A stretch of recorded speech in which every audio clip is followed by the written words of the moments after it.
Okay, everybody, welcome back. For those of you who got back a little early, I got a few Q&A to do here. Let's see. Okay, everybody, welcome back. Let's see. So Anthony asks, with a federal tax lien negotiation, if there is plenty of value in the house above their second position, will they still settle it? That's my issue with the expensive house. The first note is 560. The house is worth 1.1. The tax lien second position. The answer is yes. They still will deal, because you understand the way the IRS works with their liens is they have what's called a guaranteed bidder program. So what they do is they put investors like us on their list, and they will, if it gets foreclosed, redeem it and then flip it to one of us investors on the list. So the IRS flips houses. They don't actually foreclose it themselves. So if they don't have a guaranteed bid, they won't do it. So it depends on the amount of your lien, how much equity, how long has it been, how close is it to the expiration of the IRS lien, which is generally 15 years, and how much is accrued interest, and whether they think they can collect from the borrower, et cetera, et cetera, et cetera. Okay, so there's a lot of factors that go in. All I could say is try, give it a try, give it a try.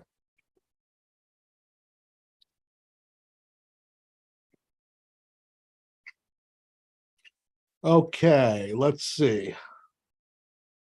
Make sure we're recording. We are recording. Steve asks, I've done quite a few sub-2 deals. Quite a number of possible sub-2 deals became land contract purchases because of the opposition from the seller's attorney. Why are you dealing with someone who's got an attorney, Steve? Most motivated sellers don't have an attorney. I know in the East Coast it's more common, but yeah, if I was the seller's attorney, I'd probably say do it as a wraparound mortgage or all-inclusive trust deed, so the seller has recourse, or you do it as a land contract, and as the buyer, you'd want to record that land contract. We'll talk about that in a little bit, the logistics of that. But you know, the way I explain it, and that's your next question, is how do you explain it?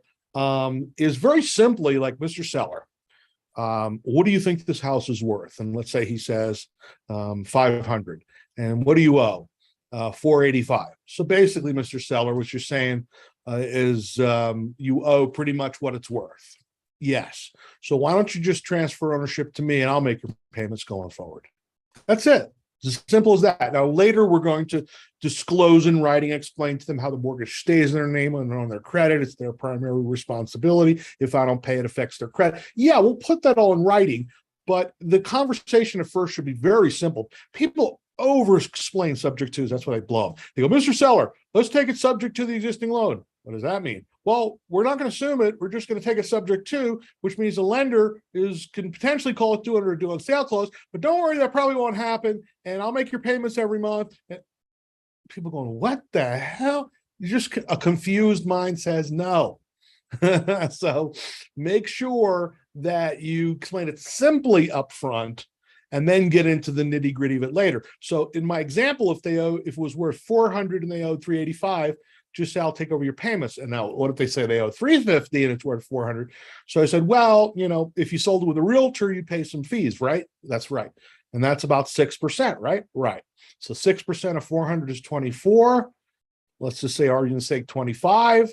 You owe 350. So you got about 25 in equity. How about I give you 10 for your equity and I take over your payments and we'll go from there. That's it. It's as simple as that. Just keep it simple. Keep it simple.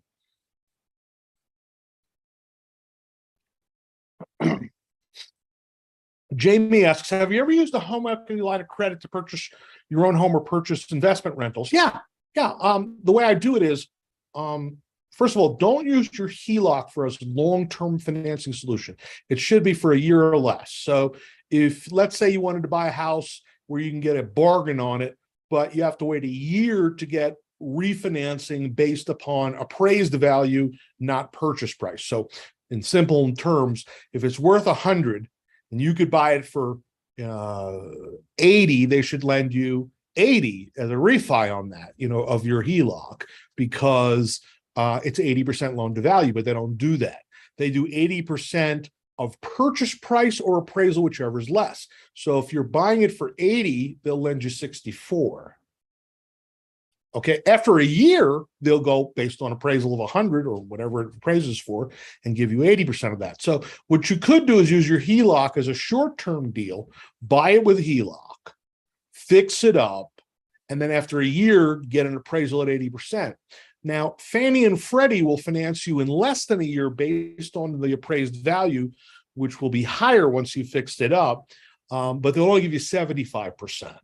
Okay, so what I usually do in that case is I lend the money personally on the HELOC, lends it to my LLC, and my LLC buys the property.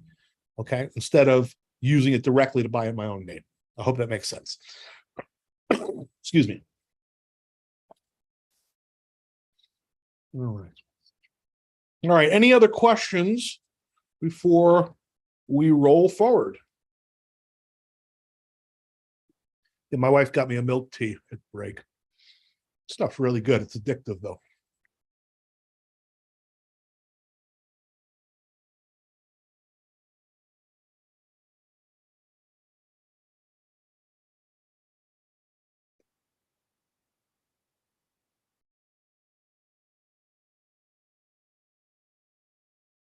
Corey is asked, is this a good forum to ask for asset protection strategies? Probably not, Corey. That's really off the topic right now. But if I have some time at the end, at the Q&A, I'll be happy to do that for you. Or just drop me an email. You guys should know my email by now. I've emailed you enough times about this event.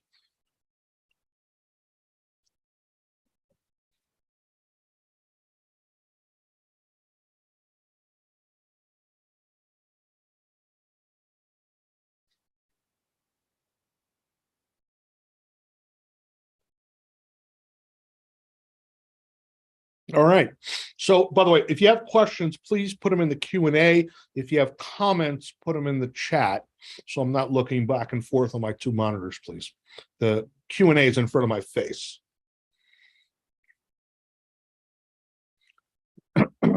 Chris asks, is that still the case with delayed financing if you buy below 80% loan to value, or does it depend on the lender? Most conventional lenders, pretty much all of them, Chris, are going to go 80% of purchase price or appraisal, whichever is less. So if it's worth 100 and you could buy it for 80, they're going to give you 64. If you buy it for 50, they're going to give you 40, right? 80% of purchase price, which is lower. If you go with a Fannie Freddie, what's called a non-seasoned refi, and seasoning is the year. It's got to be seasoned for a year to get 80%. Fannie and Freddie will go 75%. So if you could buy it cheap enough that after you fix it up, get a higher appraisal, and 75% of that higher appraisal is enough to get most of your cash back. So you're not laying out 20% plus repairs, you're laying out maybe, your repairs back, and maybe you have 10% on the table. That's pretty good. That's pretty good. And now, just some thoughts on the rental market. We talked about that earlier. The rental market is going to continue to be strong. I mean, if people are not going to buy houses, they're going to rent. Okay. So especially if you're in the mid to lower end of the market, you're going to be sitting pretty with rentals. Now, even if you have to pay full price, even if you have to pay close to full price for a low end rental, and even at today's stinky interest rates, if the rents go up 5 to 7% a year, which they've been doing consistently, in 3 to 5 years, you're going to be cash flow. You might start out break even and then cash flow after 3 to 5 years. And those properties are probably going to hold their value pretty good because there's just no supply of them. Builders are not building any more starter homes, those smaller homes. So I think they're worth buying. Condos, I would stay away from. With few exceptions, I'd stay away from them because when the market tanks, that's like the first thing to go, townhomes and condos. So unless, very unique circumstances, they're a hot area, they're in front of the water, that's different. But generally speaking, condos and townhomes are the first thing to go and the last thing to come back when the market tanks.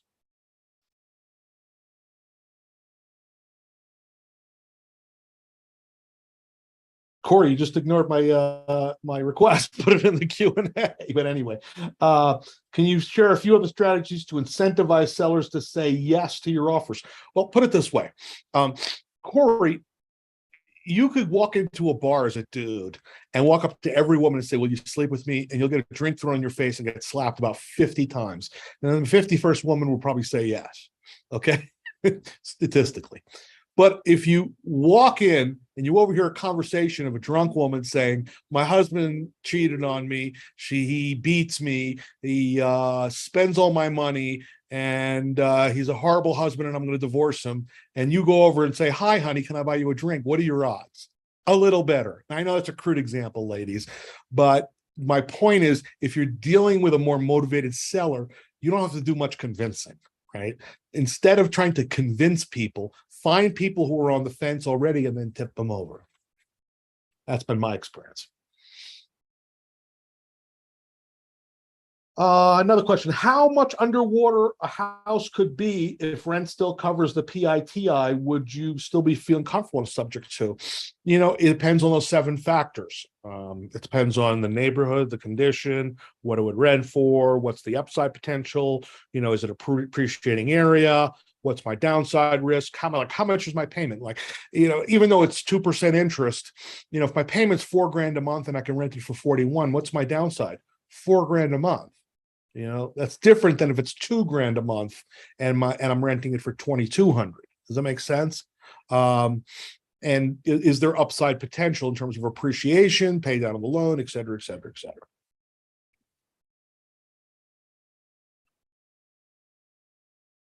There you are, Corey. You're in the right place.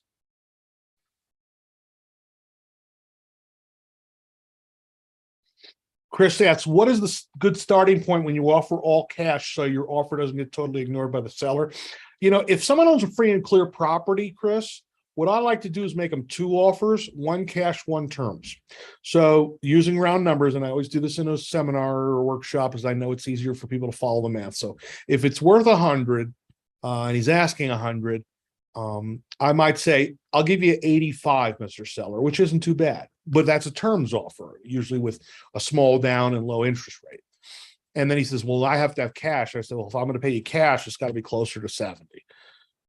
And then he's like, oh, that's kind of low. Let's go back to the first one. Maybe we could tweak that.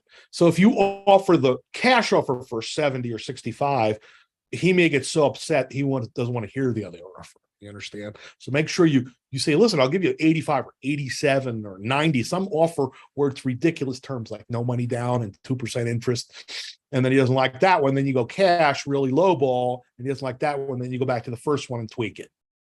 That's what I do. Works very well.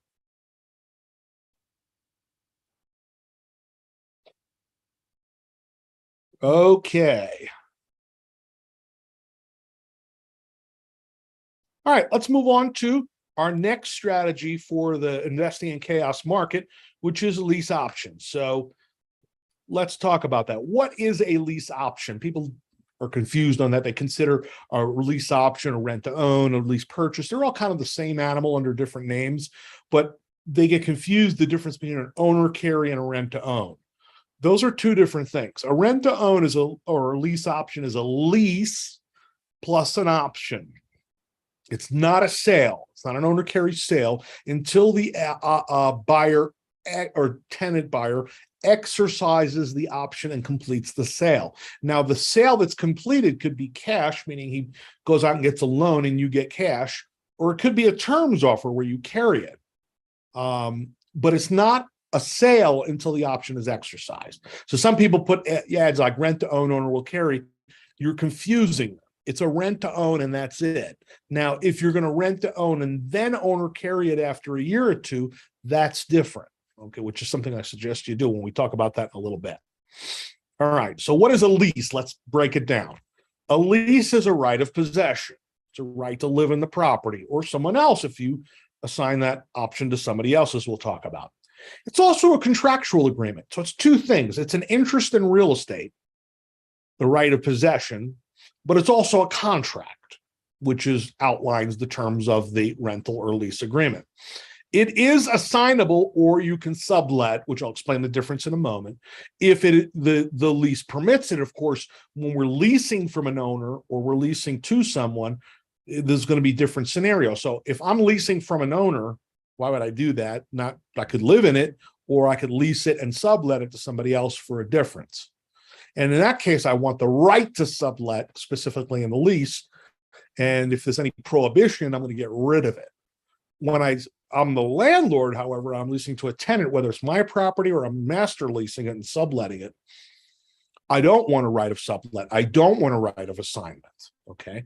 And this allows you to create cash flow without ownership. So, perfect example, you can lease a property on a master lease where you're not going to live in it, but you have the right to sublet.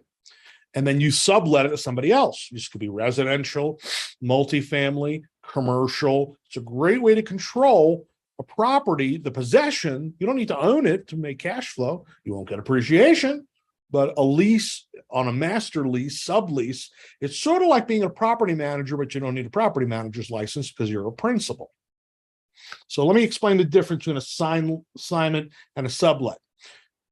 A sublet is where the landlord leases to a master tenant, that'd be you or your company, and then you sublet to a subtenant.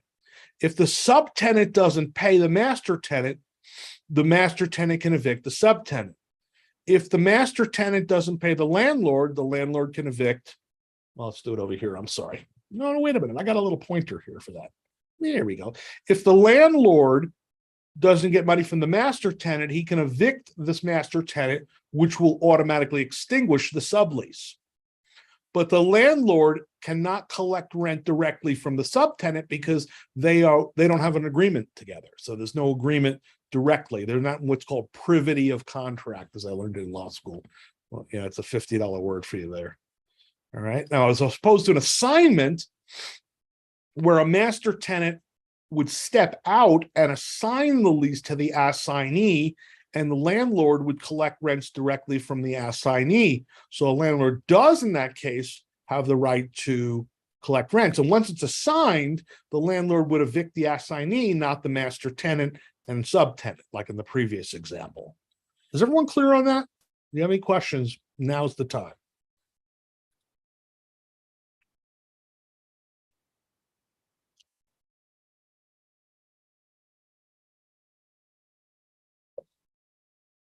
Steve, I'm going to get to that question you have there about lease option versus lease purchase in about 2 minutes.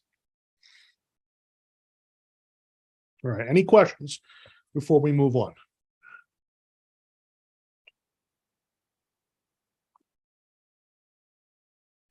All right. Let's see. What is an option? So an option is a unilateral agreement or unilateral contract. The seller is obligated to sell.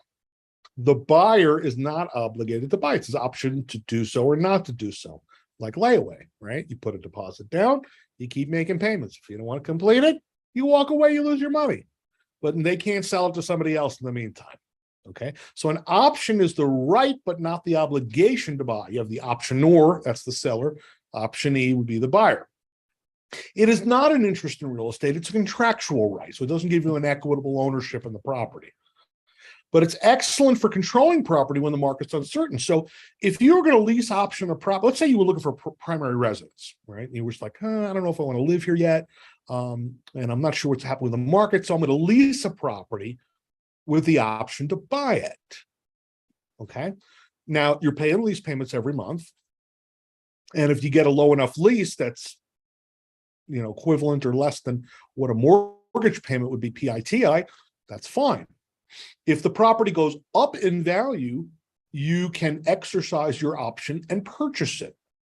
Or you could sell your option to somebody else and let them purchase it.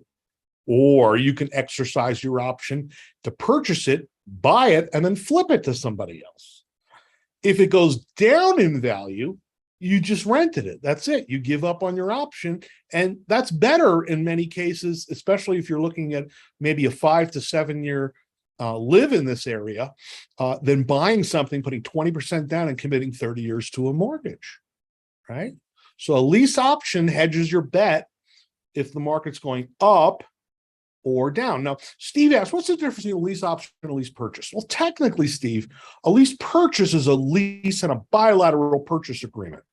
But my bilateral purchase agreement, if I'm buying, would have what's called a liquidated damages provision. And that liquidated damages provision says, if I don't complete the closing, I lose my deposit. Well, what's the difference in practice, right? Whether it's an option and I put up option money and I lose it if I don't exercise, or I do a purchase agreement with a liquidated damages clause and I lose my earnest money deposit if I don't complete it, it's effectively the same thing. Although technically they are two different animals. You know, from a negotiating standpoint, when I'm talking to the seller, I like to use lease purchase as the words, because option sounds flaky to a seller. Purchase sounds more committal. When I sell to a tenant, it's lease with option to purchase or rent to own. Does that make sense? So in practice, there's really no difference, although legally they're technically two different animals. One of my favorite ways to do a lease option is what's called a sandwich. Now, if you have existing properties, you could lease with option to a tenant. Like I said earlier, if you've owned it more than a year before they exercise, then you get a long-term capital gains treatment. You can do a 1031 exchange when they purchase it. You can mark up the price above market, and you don't have to use a realtor, right? So if we're working on a buy, fix, and flip model in an uncertain market, instead buy, fix, refi with like a 3-1 arm or a 5-1 arm, lease it to a tenant with an option to purchase, and hopefully they'll buy it within 2 years. And if you can mark up the price 5%, and you can eliminate the realtor's fee of 6%, and you've got another 8% margin on the flip, that's a lot of money, right? Plus you're paying a long-term capital gains rate of 20% versus the short-term ordinary income rate. So I think that's a better strategy for a flip and fix and flip in the current environment.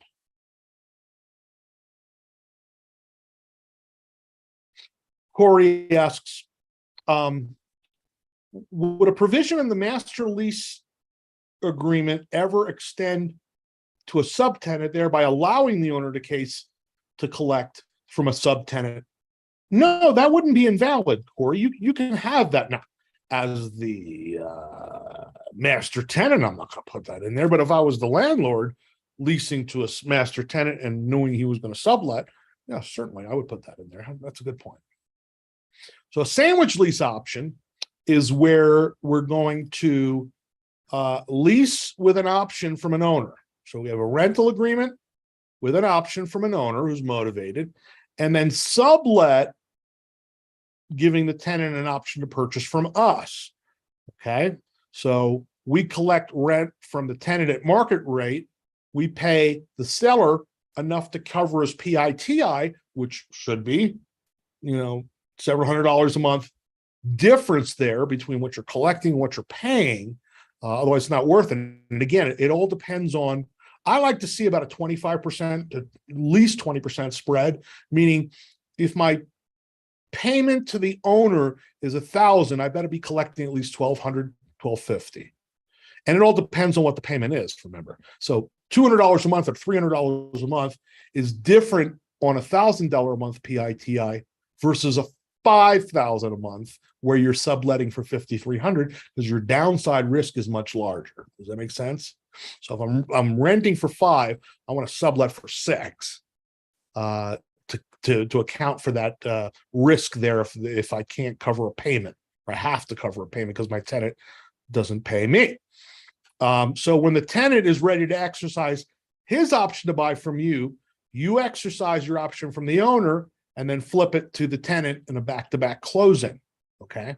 In the meantime, you collect a spread in the rent, and you get a difference between the option price you buy it for and the option price you sell it for. And again, it doesn't have to be huge. We don't need a super motivated seller here. Someone who's not willing to do a subject to, is not super motivated, has a little bit of equity, or maybe a large amount of equity, and they don't want to let you, take all their profit there. All you need is about 10%, 12% discount on the front end, and then mark it up to the tenant 5%. That's 17% spread and no realtor. That's pretty darn good. That's pretty darn good. All right. So as you see here, there's 3 profit centers. The first one is the earnest money. So when we lease the master lease from the owner, we're not going to give them huge down of option money. We're going to treat it like a lease. So first and last. To the tenant below us and the subtenant, it's different. It's first month plus and non-refundable option or earnest money. I like to call it earnest money because option money, most people don't understand. When I say earnest money, they get that. Earnest money sounds more committal, like they're committing to a future home. Mr. Tenant / would-be buyer, how much money do you have to put down as earnest money on your future home? And put it that way. So, I like to get at least 3% of the purchase price, more the better. So once in a while I've gotten big numbers, but usually it's 3 to 5%, and that's fine. And it's non-refundable. So if they buy, we credit that off the purchase price, what they put down. If they don't, we keep it and move on to the next one. You get a monthly cash flow spread. That's your second profit center. That's incoming rent at market, which is rising every year. How long of a term do I give my subtenant? Usually no more than 2 years. I might give them an option to renew for another 3, or even if it's 2, I might do rent of X year 1 and X plus 10% year 2 if rents are still continuing to rise in the neighborhood. And then the back end equity, we said the 17% or 15% or whatever you can mark up between what you buy for, what you sell for. Just to be safe, because it has to appraise. So if using round numbers, if it's worth 100 now, and you could buy it for 85 from the owner on an option, I'd be inclined to sell it to the tenant for 105. But if it doesn't appraise in the future for 105, and I have to drop it, let's say it went down to 95, and I have to drop what I'm receiving, then I'm going to make only 10%, which is okay. It's okay. It's better than nothing. Not as good as 20, but better than nothing. Or what I've done before in that case when it didn't appraise is you can take a promissory note from the buyer for the difference with payments on it. Now, you can't secure it as a second on the house if the buyer gets an FHA or conventional loan, so you secure it by their furniture or something, or their car or something else like that. Do they always pay? No. If they don't pay, do I sue them? No. You just get what you can. All right, so those are your 3 profit centers on that. Any questions on how that works?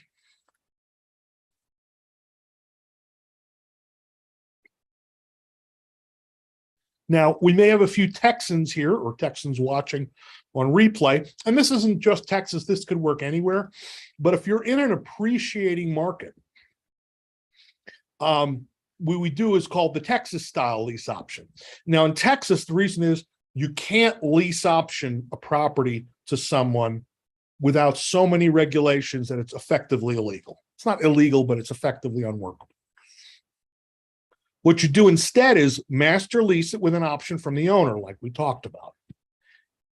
Sublet it to a tenant for cash flow. You're not going to get earnest money down, non-refundable. If the property, and if you're making cash flow every year, this is fine. Let's say 5 years later, the property has appreciated 15% or 20%.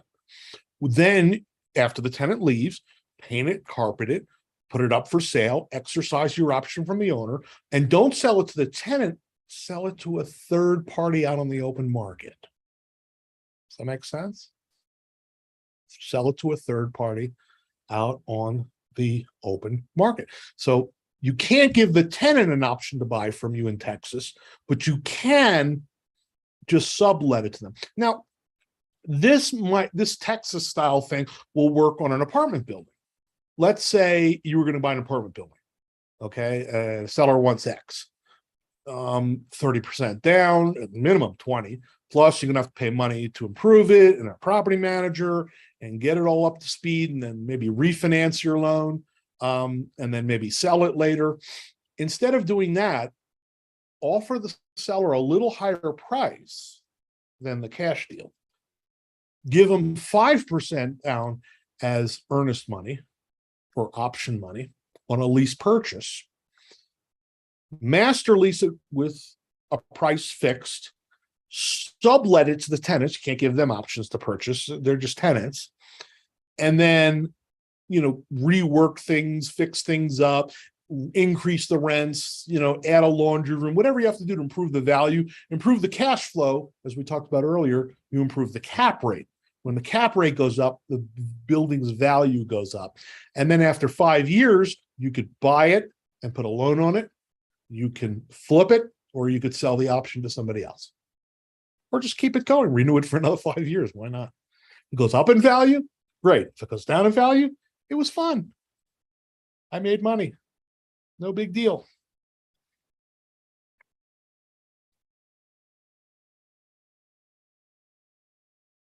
Steve asks, sandwich lease option. You don't own the property yet. Once the subtenant stops paying you, how can you evict the subtenant? You're not the owner. You're right, Steve, but I can evict him contractually. I have an agreement with the subtenant on a sublease. If he doesn't pay, the sublease gives me the right to evict.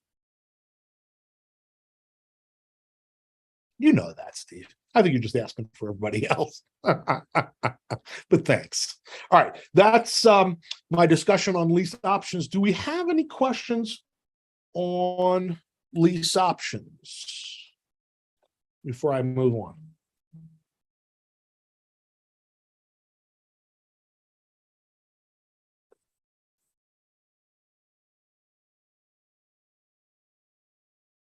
Yeah, someone sent me an interesting Frank sent me an interesting graph that someone sent him, that the number of new builds in the last decade is a fraction of what new builds have been over the 2000 to 2010, 1990 to 2000 period, and before that. All the new building you've seen going on over the last 10 years, it's a fraction of what it should be. That's why inventory is still so low. There's three main reasons inventory is low. One, seeing people in the baby boomer age are reaching the point where they're retiring and they don't want to sell. They want to stay. Number two, people realize even if they get a good price, they're going to have to overpay somewhere else. And especially now that interest rates are up, there's no incentive.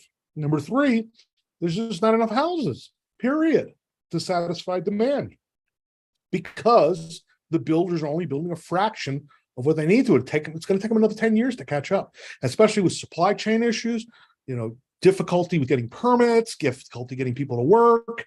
I still think the low supply is what's going to save this real estate market. We're going to see an adjustment, I think, over the next 6 months to a year, and then it's going to level off and maybe go back up again, because again, we have 5 million more millennials in the buying market than we had from the last generation. We have seniors not moving. We have interest rates higher, which is not disincentivizing them from moving. And we've got a stinky stock market, which is pushing cash buyers in the hedge funds and the REITs into the rental market. Okay. And look, if I'm wrong, fine, I'm wrong. If everyone gets foreclosed and no one buys and houses sit longer, guess what? We get more deals and we make them rentals because the rental market there's no end in sight for how good that is. Because if people don't buy, what are they going to do? They're going to rent. They got to live somewhere. Okay. All right. Corey asked, do you have any contracts you've created we can purchase? Yes, Corey, earlier I talked about if you didn't catch it, I'll type it again in the chat. This is my website, legalwiz.com. Let me see if I spelled that right. .com/store, and use the code chaos without the quotes for a 50% off. Also, Corey, I have a couple of special bundle deals just for people who attend here, you can't use the code on that one, but they're already substantially discounted. Use this one for the special offer on. Yeah, someone mentions by 2025, more than 50% of baby boomers will reach retirement age. Yeah. Yeah. And if interest rates are 7% by then, why would they move when they have their house free and clear or their interest rate is 3%? Right.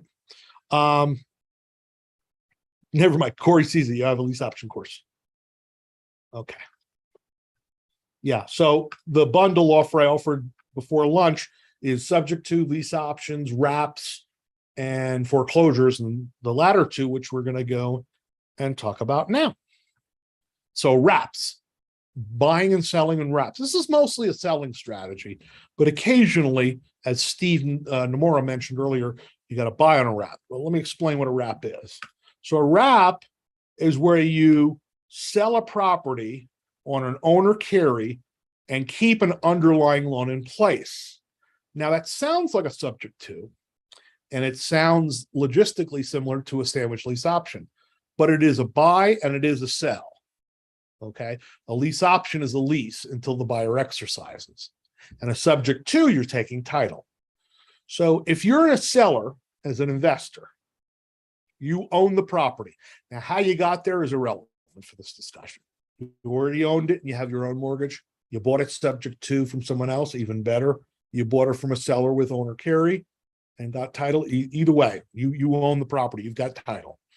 Okay, you have an underlying mortgage to the bank at 4%, and you're going to sell to a new buyer at 6% or more. You know, the market is 6%. So when you can find a buyer where you're going to sell or carry, they don't have to pay points, origination fees.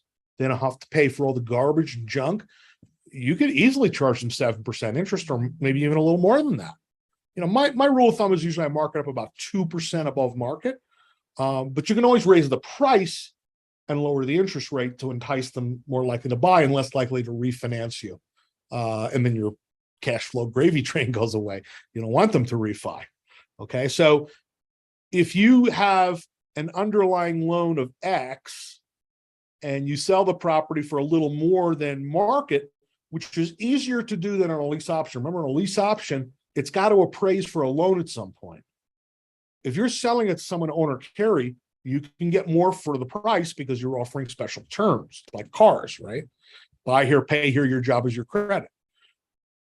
If they don't have to go through bank qualifying, they're willing to put more down, they're willing to pay a higher interest rate, and they're willing to pay a higher price. Okay. And we don't have to worry about an appraisal unless there's a balloon, which you wouldn't want to put in there anyway. You want that cash flow for 30 years. Okay. So you sell on a 30-year wrap loan at 6, pay the rest of the underlying mortgage at 4 that might only have 20 years left on it. And the last 10 years are gravy. Let's look at some more details. What are the benefits for the seller? You get a higher price than if you sold for cash. Talked about that. No lender profiting off your buyer, so that's money in your pocket. A faster closing. You can tell a buyer, look, you can close in a week. I close them all the time for clients. I close them in days, weeks. It's never months. So we're not waiting for a loan approval. We're not waiting for an appraisal or anything like that. They just do a quick inspection, and then we check their credit, and we do qualify people.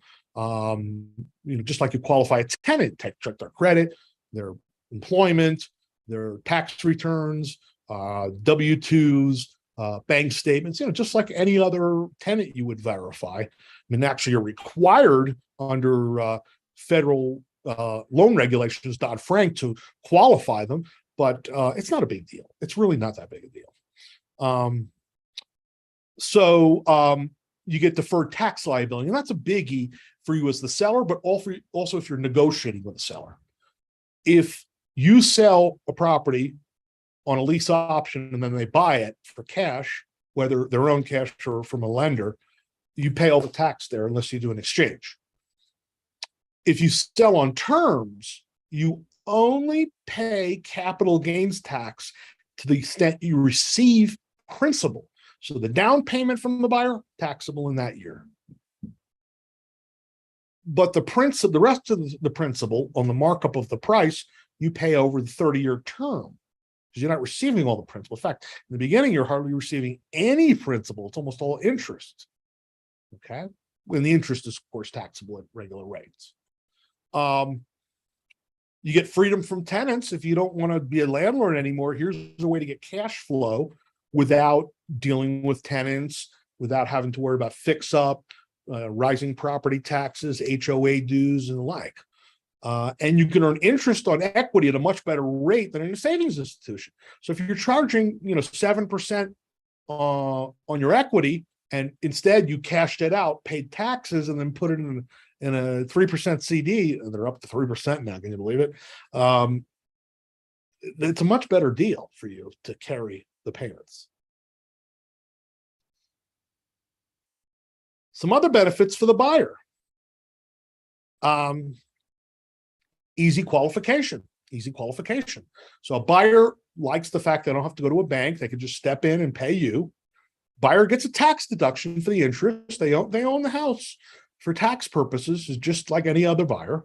They could build a payment history if they wanted to refinance. It's easier to refinance an owner carry loan than it is a lease with option for a buyer, because a lease option is just a lease to the lender. An owner carry is a loan history. No loan costs up front, a faster closing. That's good for them too. And it doesn't report on their credit file, which is actually, in some cases, a good thing. If they want to go get a car, the house payment won't affect their debt to income ratio.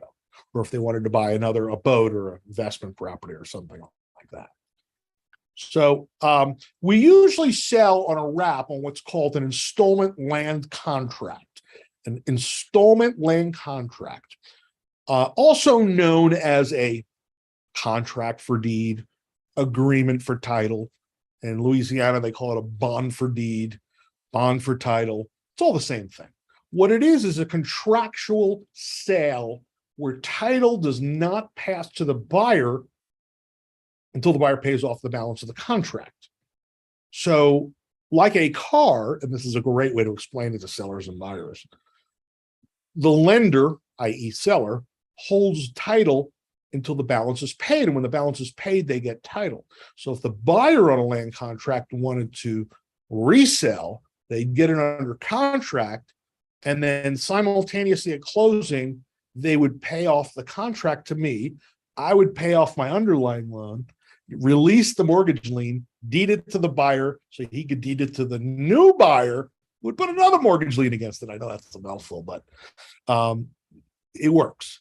So the seller conveys what's called equitable title. So the buyer has equitable ownership, means all the rights of ownership, but the seller retains legal title. What does that mean? For tax purposes, I'm reporting it as a sale, an installment sale, and I defer gains. The buyer pays principal, interest, taxes, insurance, just like any other mortgage. And he's responsible for all the maintenance. It's not a landlord-tenant thing. And the buyer has all the rights of ownership. The only thing the buyer cannot do is get a second mortgage or a HELOC. Why? He doesn't have title. He has a contract. Now, can he refinance the whole thing? Yes. So he could go to a bank if he has equity and say, I want an 80% loan to appraisal refi. And if that 80% is more than he still owes me, then he can pay me off and then get the title and put a new lien against it in favor of the lender, a new first lien. But he can't get a second lien without paying off the first. Okay, so that's how a land contract works. Where's my Q&A here? Oh yeah, Bill asked, can we use a contract for deed in Texas? No, not when you're selling to a buyer. Now you could buy on a contract for deed, Bill. You just can't sell on one to someone who's going to live in it. In Texas, we do something different. You take subject to, and then you sell on what's called an all-inclusive trust deed wrap. It's a little more complex of a discussion than I want to get into in this thing, but the concept is the same. You're buying below market at a low interest rate, and you're selling above market at a higher interest rate. So you have a spread on the equity and a spread on the interest rate, and you create cash flow that way. Okay. So the installment land contract logistically works like this for those of you who are visual. The buyer pays on the land contract to the seller retains title. The seller makes payments on his underlying first mortgage. And by the way, that could be a first and a second. One of the first deals I did in New York, I found a seller who's listing a property. He had no equity. He had a first and a second. Property needed a little bit of work. So I said to I knew just enough to be dangerous. So I said to the realtor, I said, listen, if you'll cut your commission, from then it was 7%. I said, you cut your commission from 7 to 4, I'll take over subject to the first and the second and just keep paying it from there. And the seller agreed. And the seller had an attorney, and the attorney go, wow, you negotiated a great deal here. So I gave him nothing for his equity, which wasn't much, and it needed a little work. Now I said, all I need to do is find someone else who's willing to pay me maybe 20 grand to take this deal, and I'll flip it. So I put an ad in the paper back then. I got like 50 calls, and I said, no bank qualifying takeover payments. I couldn't explain it to anybody. You're going to take it subject to. I'm going to sign it to you. There's a first and a second. Way too confusing. What I should have done is sold it on an installment land contract, collected one payment monthly from my buyer, and me paid the 2 underlying loans. That's much simpler to explain, right? Because if I'm the seller, I'm carrying it, as opposed to taking over this guy's payment and paying me an assignment fee. It was too complex. Does that make sense? Now I know better. I ended up walking away from $1,000 earnest money. At the time, that hurt. That wasn't cheap for me. It was like 1991 or 2. But I learned something from it. You learn from every deal, even the mistakes that you make. All right. Do we have any questions on the contract for deed or the wrap in general? Corey asks, regarding installment land contracts, in the case of a buyer default, is there any rules against obtaining a quick claim deed back from the buyer up front, I assume you mean, to avoid a lawsuit after the right to cure immediately default the buyer? So what you're saying is, what happens when a buyer defaults on a land contract? Well, it depends what state you're in. Some states have a specific forfeiture of land contract provisions. Pennsylvania, Illinois, Indiana, Iowa, they have specific procedures. And it's basically instead of it's harder than an eviction, but it's not as bad as a foreclosure. So usually you have to give them 30 or 60 days notice, and then you can throw them out under a legal proceeding. Okay. As opposed to an eviction where it's 3 or 5 days and then you can go evict them. In some states, the more equity they have, the more notice you have to give them. And in some states, like Florida, for example, they treat it as a mortgage and you have to foreclose it all the time. Now, that may scare you, but the reality is most people who default just get up and leave, or they can be bribed to leave.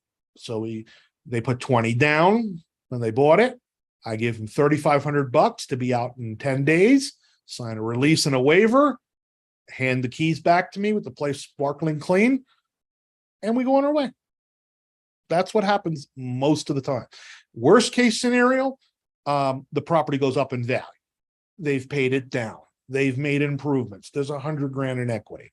You're not going to be able to throw them out that quick. You're probably going to have to do a foreclosure, but Corey, is it worth it?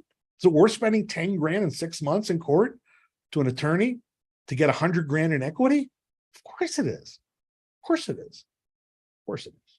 But what you're suggesting is we escrow a quitclaim deed from the buyer or hold one. So if they default, we just record it and erase their interest. That's not enforceable. That's not legally enforceable. Doesn't work.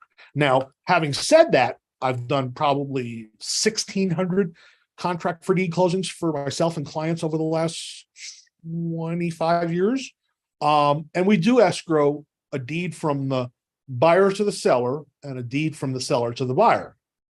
And the escrow says, if the buyer's ready to refi, he comes to us for the deed. So the seller, if they've disappeared, if they renege, if they're dead and they're in a coma, we still have that deed to the buyer. If the buyer disappears, and we have to clean up, and avoid a quiet title mess, then we give notice to the buyer. And if they don't respond within a certain time period, we're authorized to record that quitclaim deed. Now, if they come back and fight it, or they say, no, I'm not in default, I'm fighting this, we can't do that. But if they disappear and don't respond, you can clean it up. Does that make sense? But if they come back later and say, I never got notice, I wasn't in default, it doesn't work. It doesn't work. So just to review, a wrap is a markup in price and interest rate that you collect from a buyer and then pay on your underlying loan at a lower balance, lower interest rate, and you create a monthly spread. The way logistically we do that is with an installment land contract when we sell. I prefer to buy on a subject to and not buy on a land contract. Steve mentioned that, sometimes the seller's attorney objects to giving the deed because once you give the deed, you can't get it back. So he buys on a contract for deed or a land contract. Would I do that? If I had to, I would, but I don't prefer it. It'd have to be a pretty smoking deal for me to take that risk because there's a lot of things that can happen. On a contract for deed, if the seller gets an IRS lien against the property or a judgment, that screws up my position. If the seller files bankruptcy, the trustee in bankruptcy can cancel the contract for deed, and then I'm screwed, especially if I sold it to somebody else on a contract for deed. That's trouble. So that's why if you can get the deed, get the deed. Okay. So that moves us on to our next discussion, which is which strategy when. Okay. So which one do I use when buying? Which one do I use when selling? And here's the preferred way of doing it. When to use a subject to buy. If the seller's behind in payments, you want a subject to, and you want nothing else. You're not going to do a lease option. I did one lease option where the guy was 2 payments behind, and I made him up. Instead of paying first and last, I just made up the payments and then made payments on the lease the following month. Okay. Once, but I wouldn't do it if it was 10 payments behind. I wouldn't do it. It's too risky. If the seller has very little equity, then a subject to is probably going to fly because the seller doesn't have enough equity to argue about. That's why I go after people with VA loans. You could buy a list of people with VA loans, high default rate, good chance they're going to move, high divorce rate, high probability of a good deal, low interest rates. They put nothing down. They don't expect much back. Okay. So you can mail to people in a zip code or two who have VA loans and just, shotgun approach. If they bought it for, 300 a couple of years ago, and now it's worth 350 and they owe 300, they don't have a lot of equity to argue over, right? Maybe you give them 5 or 10 grand and take it over subject to, and it's not illegal because it's a federal loan. It's not a federal loan. It's a local loan that's guaranteed by the federal government. That's the difference. It's not a federal loan, and it's not illegal. And can the seller use his VA to buy another house? The answer is yes. The answer is yes, he can. Now, it's in flux right now. I'm not really clear on it, but I know there was a limit of how much total loans you can get. It was like 500. So if this loan was 250, he can get another loan for 250. Now I understand they've changed it so it's a state by state thing. So in California, it might be $1 million, whereas in Iowa, it might be 600. As long as they haven't used it all up, they can use the rest of it to get another VA loan, even though they still have this loan in their name. If the seller has a super low interest rate, that's going to be a subject to, although it could be a lease option, depending on how motivated the seller is. If you want the most back-end options, because if you buy subject to, you own it. You can rent it, fix and sell it, fix and refi it, sell it on a lease option, sell it on a contract for deed. You have the most options if you own title. If you lease it with an option, there's only 2 things you can do: sublet it or sublet it with an option to buy. That's it. Those are your options. Also, if you buy it and own it and sell it on a lease with option to a tenant who exercises after 12 months, you get long-term capital gains treatment, and you can do a 1031 exchange if you want. If you leased it with an option from an owner and then sublet it to a subtenant, you never owned it, except for the 30 seconds when you bought it from the owner and sold it to the subtenant. So that's an ordinary gain. It's not a long-term, and you can't do a 1031 exchange because you didn't own it long enough. When to use a lease option. If the seller is current on payments, he's not likely to do a subject to. If the seller has a very low PITI, that's key. If the seller has equity and doesn't want to give it all away, so it's worth 400, he owes 300, and he's got a 3% loan. So his PITI is probably going to be under $2,000, and that $400,000 house might rent for, $3,000 a month. That's a killer for a lease option, because you can lease it with an option to cover his monthly payment at $2,000, and then sublet it at $3,000 and catch the spread. Plus, you get money from your tenant buyer up front, and you don't have to steal the property. If it's worth $4,000, you could buy it for $380. That's not a steal. That's nothing. That's a nothing discount. But then you could sell it to the tenant for $410, and that's $30,000 spread on the back end. That's fine. Plus, you get money up front, $1,000 monthly, and then the back end spread. It's not bad. It's not a bad deal. So you're going to have to gauge, because if you go to a seller who's savvy, concerned about his credit, not behind in payments, and has equity, and you throw the subject to thing out, he might go, "Are you out of your damn mind? Get out." Give you the Ralph Cramden, out, on, out. So you're going to have to make a judgment call. Do I throw the soft lease option at him, or do I go for the guts and get the subject to? If they're current on payments, if they have equity, I wouldn't. I'd go for the lease option, and you can always convert it later. I had a student,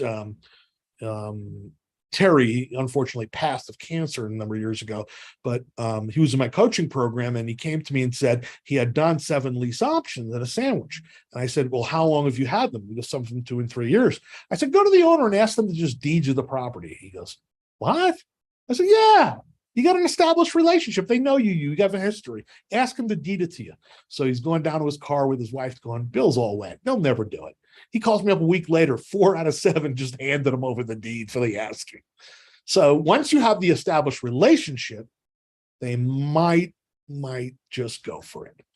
And again, as I said earlier, if the market rent is at least 25% higher than the underlying PITI payment, that is a candidate for a sandwich lease option. So, that's why, some you'll buy lease option, some you'll buy subject to. When to sell on a lease option. If the market rents are, again, 25% more than PITI, if the market is still rising, even slowly, you can mark it up a little bit above on a 2-year option and take your best guess at what it'll be worth in 2 years. Or even if it's flat, you can mark it up a little bit. And if you're the WOB, it should appraise. And this is if you already own it, by the way, and you want to do a 1031 exchange at the back end, remember, if you sell a contract for deed now, the IRS says you sold it now, even though you still have title. So when the buyer pays off the contract, you can't do a 1031 exchange with those proceeds. If you do a lease with option, it's still a landlord-tenant relationship. That means when the buyer goes to exercise the option, you can roll those proceeds from the sale into something else and defer the taxable gain, which you can't do in a contract for deed. So the bottom line is, generally speaking, I hear, on higher end properties, higher end price, rents are not commensurate with values and mortgage payments. So you're going to want to lean towards selling on a wrap, a land contract. On lower end properties where rent tends to be more than payments, you're going to do lease with option on the resale. That's just a rule of thumb, but it depends on the numbers. Just do the math. What's great is in my wraps course, my cash cow course, and in my lease options course, I have calculators. I have a spreadsheet calculator that tells you like how much a month, what you get in, what you get out, what you're back in. My cash cow, the wrap course, that really has a great, I had designed an Excel spreadsheet called the cash calculator, cash calculator. Yeah, play on words there. In the cash calculator, it shows you on the left side of the screen the amortization of the underlying loan, and on the right side the amortization of the wrap loan, and how much you put down, what the interest rate is, how many years are left, and then the same thing on the right side, and it'll tell you your return on cash, the balance in the spread, the monthly cash flow payments, and what the balance payoff is at any time between what you sold it for and what you bought it for. Really nice. That's a real nice bonus. If I have time later, I'll pull that up and demonstrate how that works. Okay. And when to sell in a wrap?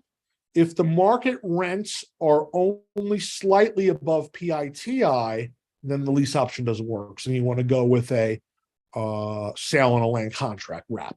If the market is flattening or falling, if you think that's going to happen in your local area, a lease option is not going to be profitable because they can't, well, you'll get monthly cash flow and you'll get cash up front. But if the property goes down in value, it won't appraise, they won't exercise, and you won't get the back end equity. Okay. Whereas if you sell it on a wrap, it doesn't matter because the buyer's making payments, even if he's upside down, it'll eventually right side itself when the market recovers, and they'll keep paying and they're not going to leave because they're not going to walk away from something that's upside down. They won't get their equity back. If the underlying interest rate on the underlying loan is very low and fixed for 30 years, you'll want to sell on a land contract too. That's all. You can go either way with that. If if you get a lot more payment, like if the underlying loan is 2.5, I would sell that on a wrap at like 7, and you have a cash monster coming in monthly. If you need cash flow and you do not need the depreciation write-off, but you don't worry about, appreciation of the property in the future, then go with selling on a wrap. So this might be a thought about existing properties. Do I sell them? Do I rent them and hold them? Do I sell them on lease with option? Do I sell them on a wrap because my underlying loan is 3 and I can get 7 now and fix that monthly cash flow with no headache, no maintenance, guaranteed payment, X amount a month, no repairs, no uncertainties. Okay. So if you're that type of person, might want to consider that. Okay. Questions on the wrap strategy?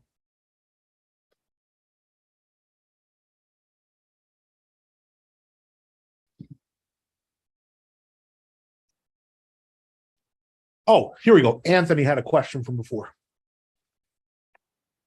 You had asked me about what's my analysis when I buy subject to for not just a rental, but for a potential wrap.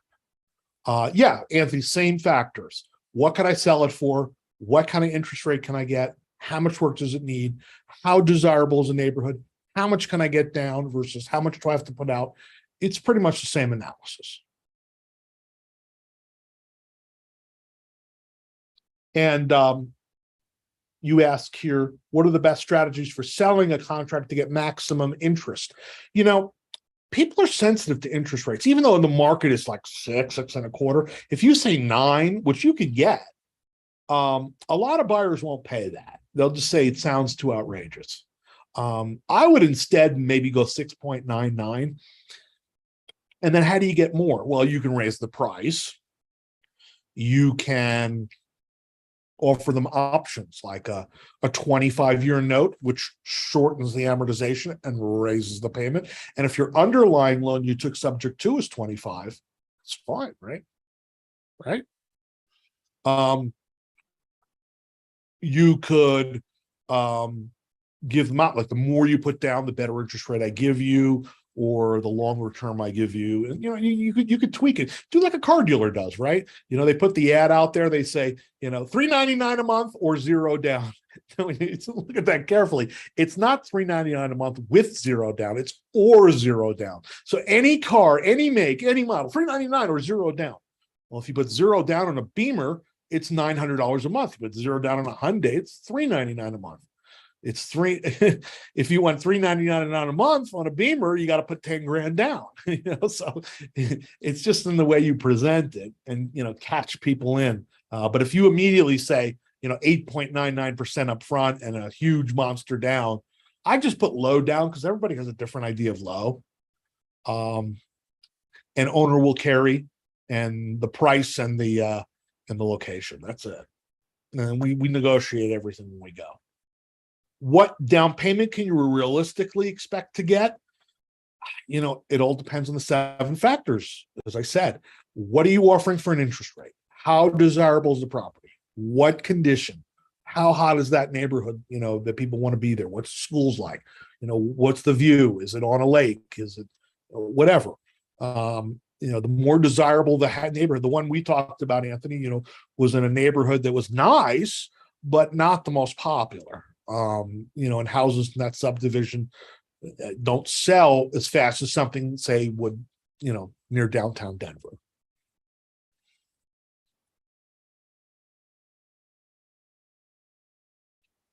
Okay. Any questions on what we've covered so far? We talked about the national and local factors, what things to evaluate, how to invest, some strategies for investing defensively, and what things to look for in an uncertain market. We talked about the subject to strategy, the lease option strategy, and the wrap strategy, which I think are going to be your 3 best coming up. And then we still have to cover foreclosures.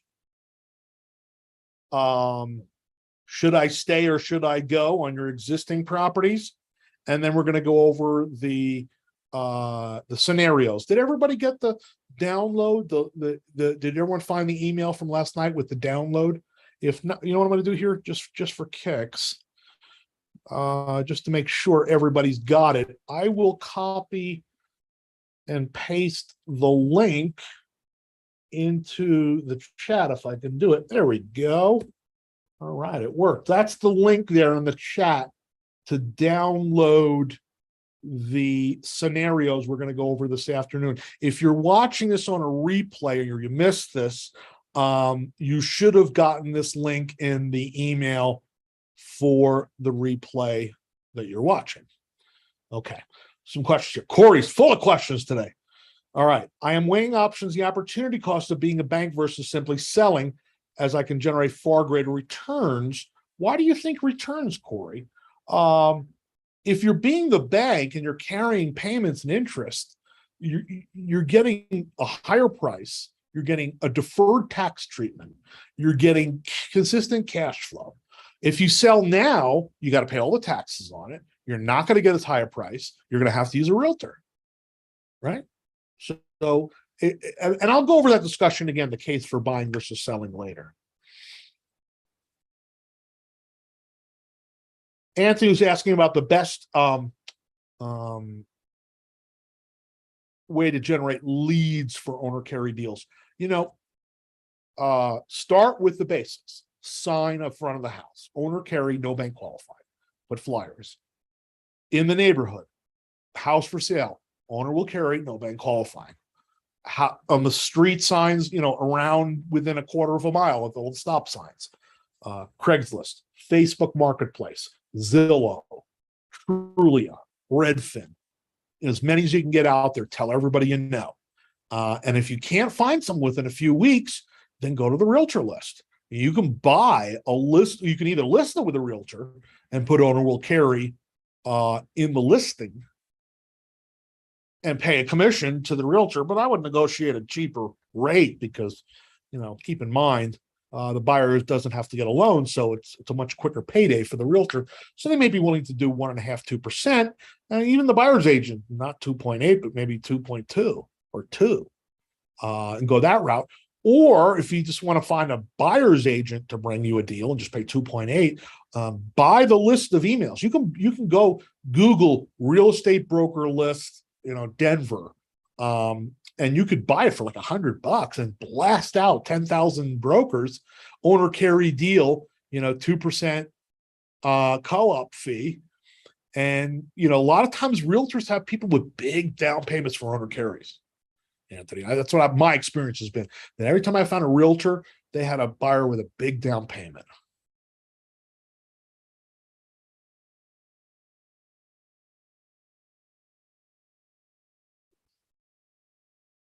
My view? What do you mean, Corey? I'm not sure what you mean. You said share my view. What view?